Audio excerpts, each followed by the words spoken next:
कहता है the value of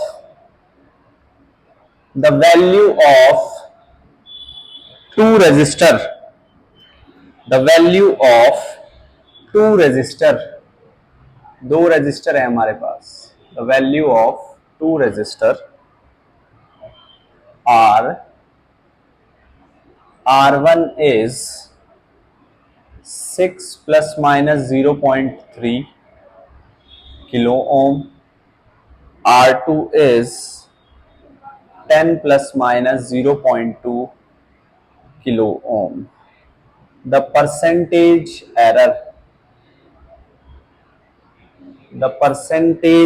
error in equivalent resistance, the percentage error in equivalent resistance when they are connected in parallel, when they are connected in parallel, when they are connected in parallel। हमें equivalent resistance बताना है कब, जब वो parallel में connected हों। ऐसे question को करने के बहुत सारे कॉम्प्लिकेटेड तरीके हैं जो अलग अलग बुक्स में अलग अलग तरीके से दे रखे हैं। कुछ लोग डेरिवेटिव करते हैं। पहले तो आप ये समझो, जब दो रेजिस्टेंस पैरेलल में कनेक्टेड होते हैं तो हम आर इक्विवेलेंट को निकालते हैं ऐसे, R1 R2 R1 प्लस। ठीक है, इसको करने का पहला तरीका क्या है, हम आर इक्विवेलेंट को लिखते हैं 1 upon R equivalent 1 upon R1 plus 1 upon, दोनों तरफ डेरिवेटिव ले लो, minus 1 upon R equivalent square del R equivalent, D R को मैंने लिख दिया del R, is equals to minus 1 upon R1 square del R1 minus 1 upon R2 square del R2। ठीक है, डेरिवेटिव ले लिए। अब डेरिवेटिव लेने के बाद नेगेटिव लेके कॉमन होके कैंसिल हो गया, यहां भी नेगेटिव है, यहां भी नेगेटिव है, यहां भी नेगेटिव है। तो हमने क्या किया, 1 अपॉन आर इक्विवेलेंट एक ऐसे ही लिख दिया, एक लिख दिया मैंने ये del R equivalent upon R equivalent is equals to 1 upon R1 as it is del R1 upon R1 plus 1 upon R2 del R2 upon R2। ठीक है, इस R इक्विवेलेंट को पहले आपको निकालना पड़ेगा। तो R इक्विवेलेंट वैल्यू रख दो, R1 6 है, R2 10 है, 6 इंटू 10 6 प्लस 10 कितना आ गया 60 बाय 16, 15 बाय 4 R इक्विवेलेंट की वैल्यू आ गई। सिर्फ ये दो वैल्यूज इंक्लूड करनी है।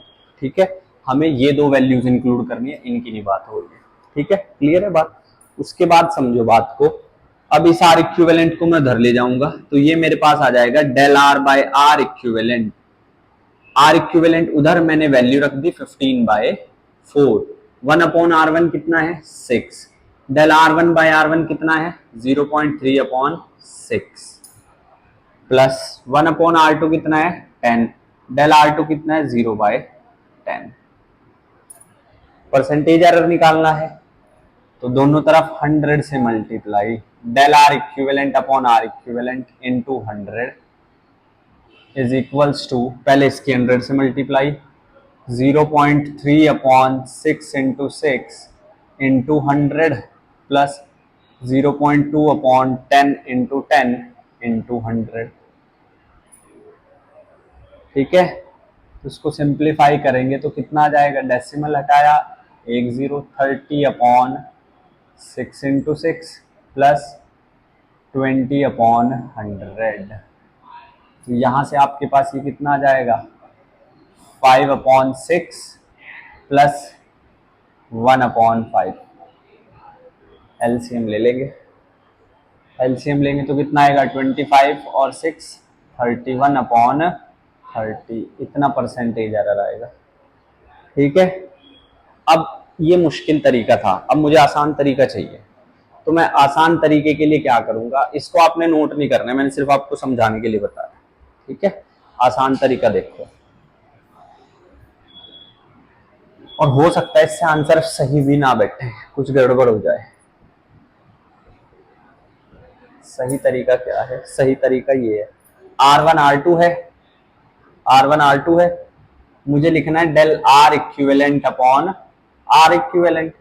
तो इसको मैं लिखूंगा डेल R1 अपॉन R1, इसको लिखूंगा डेल R2 अपॉन R2, यही तो लिखूंगा, plus del of R1 plus R2 upon, बस ये लो, बस एक लाइन की बात थी। डेल R1 कितना है? 0.3 upon 6, 0.2 upon 10, plus del of R1 R2 0.3 0.2 0.5 और 10 और 6 16। इसको सिंप्लीफाई करो, ये आ जाएगा 1/20 प्लस ये आ गया 1/50 प्लस 5/160, 5 3 जा 50, 1/32। एलसीएम लेना है। अब वो नंबर चाहिए जो 20 में भी आता हो, 50 में भी और 32 में भी। 32 2 जा 64, 5 जा देख लो, 5 2 जा 10, क्या लगेगा? 160, 160 नहीं आएगा। चलो ऐसे ही सिंप्लीफाई कर लेते हैं, 100 से मल्टीप्लाई कर दो, 0.3 upon 6 into 100, 0.2 upon 10 into 100 plus 0.5 upon 16 into 100, ऐसे कर लो परसेंटेज एरर के लिए। तो ये आ जाएगा 351, 5%, 0.1 इंटू 50 है ना, 5%, 2%, 4 4 जा 16, 25, ये आ जाएगा 25 पंजे 12.5/4, तो ये आ गया 7% प्लस 3.125, ये आपके पास आ गया है 10.125%। This is the answer. ठीक है, तो इतना एरर आता है आपके पास किसमें? पैरेलल। ठीक है, इसको यहां तक नोट करो, नेक्स्ट फिर कल करेंगे। और उस जो वर्कशीट आपको दी थी उसको कोशिश करना खत्म कर, इसको करना। हाँ ये हो गया, अब इसमें बताने वाला